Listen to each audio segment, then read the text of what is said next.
اعوذ باللہ من الشیطان الرجیم بسم اللہ الرحمن الرحیم وَإِن تَعُدُّوا نِعْمَتَ اللَّهِ لَا تُحْصُوهَا۔ قرآن کریم کا چھوٹا سا جملہ ہے۔ اللہ پاک ارشاد فرماتے ہیں کہ اگر تم اللہ کی نعمتوں کو شمار کرنا چاہو، گننا چاہو، نہیں گن سکتے۔ دیکھو سورہ رحمان میں ایک ہی آیت، حالانکہ 3 رکوع ہے سورہ رحمان میں، لیکن ایک ہی آیت 31 مرتبہ فَبِأَيِّ آلَاءِ رَبِّكُمَا تُكَذِّبَانِ، کہ تم اپنے پروردگار کی کون کون سی نعمت کو جھٹلاؤ گے، بے شمار نعمتیں۔ لیکن مسئلہ ہمارا ہے میرے بھائی، اتنی ساری نعمتیں رب نے دے کر کیا مانگا؟ عبادت۔ 24 گھنٹے میں 24 گھنٹے ہمارے پاس ہے، اگر 5 نمازوں کا ٹائم نکالے نا، 5 نمازوں کا مشکل سے 1-1.5 گھنٹہ نکلتا ہے بس۔ اتنی ساری نعمتیں استعمال کر کے بندہ 5 ٹائم نماز بھی نہ پڑھے تو یہ ناشکری نہیں ہے؟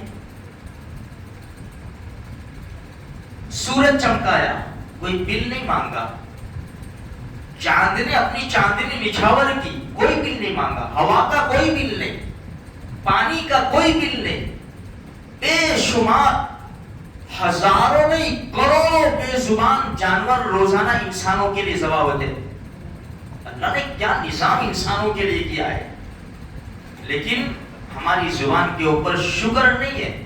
بہت کم لوگ ہیں جو اللہ کا شکر ادا کرتے ہیں، ورنہ تھوڑے سے حالات آ جاتے ہیں تو ناشکری سب کی زبان پر آتی ہے، الا ماشاءاللہ۔ ہر ایک شکایت کرتا ہو جاتا ہے، کورونا آیا ہر ایک کی زبان کے اوپر کورونا کی شکایت، سیلاب آیا پانی زیادہ ہو گیا، گھروں میں گھس گیا، نقصان ہو گیا، بے شک ہوا، اللہ سب کو نعمت بدل نصیب کرے، لیکن ہماری زبان کے اوپر جس طرح ہائی واویلا نقصان کے اوپر آتا ہے نا، اللہ کی نعمتوں پر شکرانہ کے الفاظ نہیں آتے۔ چلو آج ماشاءاللہ اچھا دھندا ہو گیا، 2 رکعت نماز پڑھ لوں میں زیادہ۔ جب فرض نمازوں کے لالے ہیں تو کیا انسان نفل پڑے گا میرے بھائی؟ لئن شکرتم لازیدنکم، شکر کرو گے تو زیادہ دیں گے ہم۔ وَلَئِن كَفَرْتُمْ إِنَّ عَذَابِي لَشَدِيدٌ، اگر ناشکری کی تو ہمارا عذاب بڑا سخت ہے۔ آج عام طور پر دیکھا جائے میرے بھائیوں، مسجدیں ہماری خالی نظر آتی ہے۔ فجر کی نماز دیکھو تو نوجوان پڑھے رہے، ہزاروں کی تعداد میں۔ بڑودہ کے اندر کتنے نوجوان ہوں گے؟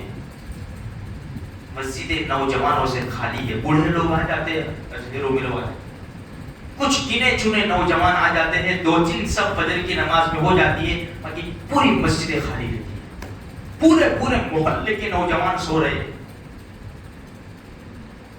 بہت بڑی فکر کی بات ہے، رات کو 1-1 2-2 بجے تک جاگنا اور 10-10 بجے تک سونا، فجر کی نماز مہینوں نہ پڑھنا۔ مسلمان کی شان ہے یہ میرے بھائی، یہ کتنی بڑی ناشکری ہے، کتنی بڑی ناشکری ہے یہ۔ ایمان کے بعد سب سے پہلے نماز کی پوچھو گی عبادات کے اندر، اور مسلمان گورا ہے اس سے۔ اس لیے بہت بڑی فکر کی بات ہے۔ دیکھو یہ حالات جو آتے ہیں نا، جو بھی چھوٹے موٹے، ہم کو سمجھانے کے لیے آتے ہیں، ہم کو بیدار کرنے کے لیے آتے ہیں۔ یہ خدا کا گھر ہے میرے بھائیوں، ہمیں آزادی ہے، آرام سے اذانیں بھی ہوتی ہے مائکوں کے اندر، کوئی روک ٹوک نہیں ہے۔ مسجدیں 10-10 20-20 کلومیٹر دور نہیں ہے ہم سے، جیسا کہ دوسرے علاقوں کے اندر، یورپ میں چلے جاؤ، امریکہ، یہ افریقہ چلے جاؤ، تو مسجدیں دیکھنے کے لیے مسلمان وہاں کے ترس رہے ہیں۔ یہاں چپے چپے مسجدیں، چپے چپے کانوں میں اذانوں کی آواز آ رہی ہے۔ کب بیدار ہوں گے ہم کب ہوشیار ہوں گے؟ جب خدا کے دربار بند کر دیے جائیں گے۔ اس لیے میرے بھائیوں فکر کرو، حالات بڑے نازک ہیں۔ یہ تو فلسطین میں تو چل ہی رہا ہے، اور کیا دنیا کے آگے جا کے حالات ہوں گے وہ تو اللہ ہی جانتا ہے۔ اگر ہم اللہ کی عبادت میں، اللہ کے احکام میں، پیارے نبی صلی اللہ علیہ وسلم کے طریقوں میں لگے رہیں گے تو پھر اللہ کی مدد ضرور آئے گی۔ اس لیے ہمیں فکر کرنے کی ضرورت ہے۔ ہم اب نماز پڑھیں گے، گھر میں ماحول بنائیں گے، ہماری اولاد کے اوپر اثر پڑے گا۔ اللہ مجھے آپ کو سارے مسلمانوں کو نیک اعمال کی توفیق بخشے۔